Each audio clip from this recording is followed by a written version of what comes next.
I wanted to say. I took the girl's hand into my hand, but even a single word did not come out of my lips despite my effort.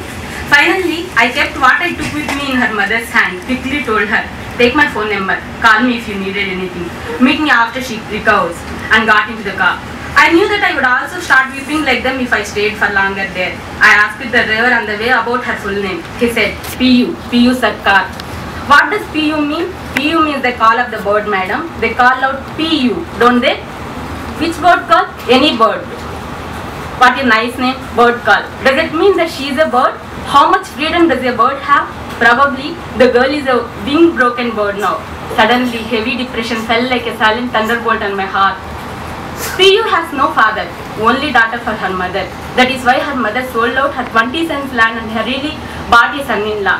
Thus PEEYU left her parents' house and reached her in-laws beyond 2 villages when she was 14 years old.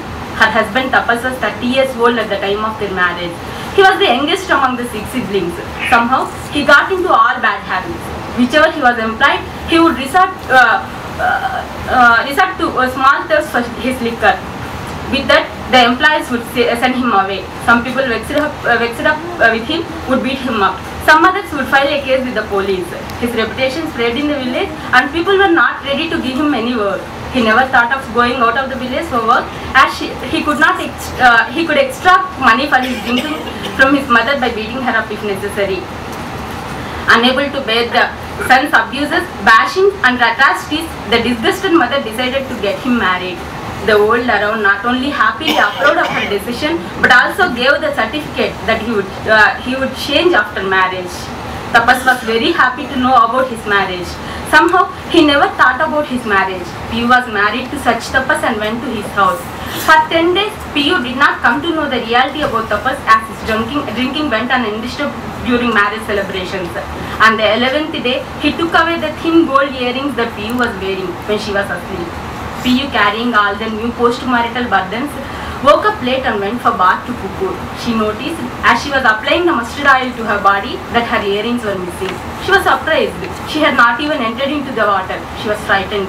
Quickly she wrapped the saree around her, reached home and told her mother-in-law. She did not show 1/100th of PEEYU's anxiety. She continued to slowly adjust the firewood in the stove but did not answer PEEYU. That girl was clueless, she said, sobbing. I did not misplace them, mother-in-law, indeed. Then PEEYU's mother-in-law opened her mouth to say uninterestedly, your husband must have taken. PEEYU was surprised about her husband taking them. Tapas did not come home that day and for 4 days after that. On the 5th day, he brought 4 rasagullas and secretly thrust them in PEEYU's hand. Eat, don't show them to anyone. I brought them for you.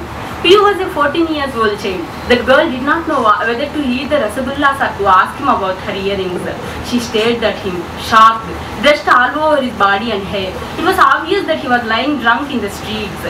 Tapas took rasagullas from his Trojan wife and fed her with his dirty hands very lovingly. But that night he took away her silver chain and toe rings. This time he came back in 2 days as he had taken only silver ornaments. Now she had no other signs of a married woman except the red vermilion in her hair parting and on her forehead. God might good-heartedly take such things, but what will PEEYU's husband do with them? PEEYU's marital life started like that. The world around PEEYU was sympathetic to her as Tapas did not change even after marriage. Mother-in-law was also sympathetic to her. Tapas was not beating his mother any longer if he wanted money, but he was beating his wife. If the mother remained unmoved at the small beatings, he was thrashing PEEYU's mouth and nose to the extent of bleeding. Then the mother gave him money. Looking at those beatings and thinking that for PEEYU those beatings would have been on her body, the mother-in-law showered love on PEEYU. Anyway, children will be born when people get married. PEEYU quickly gave birth to 2 children. Don't know what the mother-in-law thought, but one day she took PEEYU for a family planning operation without his son's knowledge. She struggled hard to hide it from her son and even gave him money till PEEYU's health settled down. Finally one day, when she could not hand him money, she revealed it in order to prevent him from beating PEEYU. From then on, whenever Tapas beat up his wife in intoxication, he said, how could you get operated without letting me know? How could you do that without having even a single male child? Sometimes he would sit on the road intoxicated and narrate to the passerby weeping. PEEYU was 28 years old. In present times, girls in urban areas are not even married at the age. But PEEYU was married for 14 years. Her mother-in-law had grown old. She was going to work but not like the way she used to earlier. PEEYU's father-in-law, who had left home years ago for some reason, came back home. He did nothing except eating and coughing. Tapas was every now and then doing some work and supporting his drinking habit. He had understood to some extent that he cannot extract money by beating his mother any longer. That PEEYU's wages were crucial for the livelihood and that it won't do if he snatched that money. Time was somehow passing by. One day morning in Vaishakha month, the sky was full of clouds. Winds were blowing fast. For the past few days it was raining like that. Work was not available even if one was ready to work. PEEYU was waiting for a reply from the rain. She started towards the lake with the clothes to be washed as soon as the rain came down. As she was walking hurried and preoccupied, a cycle hit her in the L-shaped road.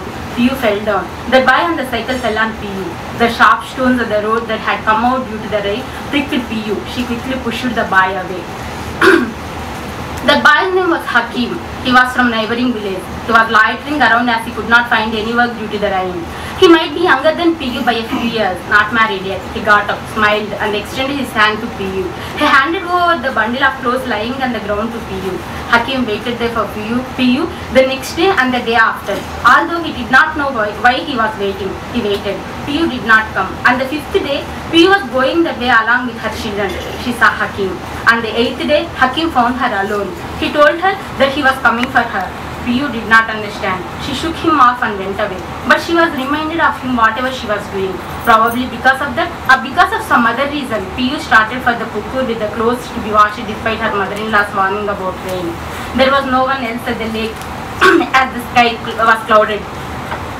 PEEYU took bath, looked for Hakim. He did not come. In the meantime, the rain started. There was a mound close to the lake. Government had grown all kind of huge trees there. PEEYU went and stood under the trees. She saw a cycle coming towards the mound at a distance. Soon Hakim got off the cycle, came running and stood next to PEEYU. There was the downpour of the Kalu Baishakh. Showers were touching the lake. Trees were swinging in the wind. Hakim suddenly pulled PEEYU towards him. Such an embrace of desire was new for her. Without a word, PEEYU merged in him like the showers merging in the lake. It is very difficult to make mistakes when the correcting world is watching. It was difficult for them to meet hiding from the world. Their hearts and bodies were longing. When they met 15 days after their first meeting, Hakim bought a sari for her in the weekly fair. Like the blue flowers growing through the wild green growth in the lake, the sari had a blue flowers and green background. Except her mother buying saris in her marriage, nobody had bought such a good sari for PEEYU. Moreover, a man bought a sari for her for the first time. PEEYU's tears knew no bounds. She clung to Hakim, weeping and sobbing for a long time as if her heart were breaking. Hakim also felt happy to see a woman weeping to him. But PEEYU did not take that sari. What can she say if people ask her about it? Even if she dares, where can she hide it in her mud house where there was nothing except a clothesline? She hardened her heart and said no. A sage from Kolkata built an ashram amid the green fields on the river bank. It was a small building in an area of 2 to 3 acres. Rest of the place was filled with trees like plantain, mango, guava, hibiscus, etc. Don't know why he built the ashram there. It did not appear like he was anxious to attract the attention of people. So not many people came to the ashram. But the lone sage found it difficult to maintain the vast ashram area. He used to sweep the ashram and water the trees. The sage repeatedly told PEEYU to look for a man for gardening. PEEYU took Hakim to the sage 15 days after their meeting. As he could not find anyone else to do the work, the sage took Hakim into work, though he was a Muslim. Hakim's work there was only one day in a week. Thus they arranged to meet once a week in the ashram. The sage, who was always in meditation or preoccupation, never bothered about them. Thus they enjoyed great privacy. After PEEYU refused to take the sari that he had bought for her, Hakim used to bring her favorite sandesh whenever he met her. He also gave her some money, like 50 to 70 rupees. PEEYU could not happily eat the sandesh that he brought. As she was reminded of her children, she secretly took it to them. When asked, she told them that the sage gave her. She kept the money Hakim gave her securely in a plastic cover and hid it in a torn, unused belt. But life did not allow PEEYU to hide the money for long. She used that money when her mother-in-law was bedridden. When it rained incessantly for days for medicines and to feed her children, she bought clothes for her children in the Wednesday fair. Every day when she came back from work, she handed rasagullas to her children like the mother bird feeding her younger ones. PEEYU's mother-in-law saw agility in her which was not seen even in her marriage. She noticed PEEYU's happiness, tenderness in her body and her interest in her decoration. She observed the way she was spending money. She knew how much PEEYU suffered at an young age, and she also knew what her own role was in that suffering, but she could not bear to see the satisfaction in her face. She was furious that PEEYU was going astray and was cheating on her son. That fear made her restless. Soon she conveyed the suspicion to her son. She asked him to notice the way PEEYU was spending and behaving. With this, Tapas beat his wife as if he was in frenzy. He asked her who he was and told her to take the money out. PEEYU did not say anything. She handed him the money she had with her and escaped from his bashing. Next week, PEEYU told all this to Hakim. Hakim consoled her. Time was passing. Surprisingly, Tapas was behaving as if he did not know about PEEYU's affair. Sometimes he asked for money. PEEYU gave him money without giving him an opportunity to talk. Her mother-in-law also stopped talking as her son was not troubled about the affair. Along with the children, she too stretched her hand for rasagullas. Whenever her appetite demanded, she asked, "Why don't you make fish curry today, PEEYU?" PEEYU could not say no when her mother-in-law asked. Mother-in-law longed for the fish curry whenever PEEYU appeared happy. PEEYU was very happy that her family members did not hinder her happiness. She started to work more for them. She pitied her husband. Whenever she cooked fish or meat, she kept aside good pieces for him. PEEYU's life went on happily exactly like it was in her childhood. One day, PEEYU went to the ashram happily like always. Hakim did not come that week. She was very upset and went home disappointed. Children stretched hands for sweets. Mother-in-law longed for fish curry. Husband beat her up so badly that the swelling and pain in her hand did not come down for a week.